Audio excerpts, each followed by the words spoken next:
In this video, I will teach you how to integrate Google Analytics with HubSpot content. In order to do that, you first need to head over to your HubSpot settings. Onto your home page, proceed to click on this gear icon in order to navigate to your settings. Now, once you're in here, next thing you need to do is you just need to locate right here the actual settings for tracking and analytics. So scroll down and in here you can see some tracking options. If you can find it, you can also head over and click on search. So search right here for tracking. And in there, you should be able to find it right here. We have tracking codes, tracking URLs, and the likes. On this case, let's proceed to click on this tracking code.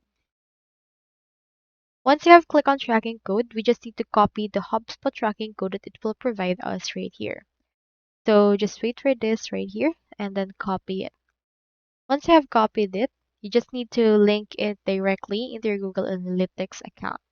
So head over to a new tab and then search right here for analytics.google.com. Into this case, you just need to choose the HubSpot domain that you want Google Analytics to track and verify the actual data flow right here. So head over right here into your homepage and you can get tagging instructions as well, and you can paste right here the code that we have added. So that's all there is today, and if you haven't signed up for HubSpot yet, make sure to use your affiliate links given in the video description. Thanks for watching and I will see you in my next video.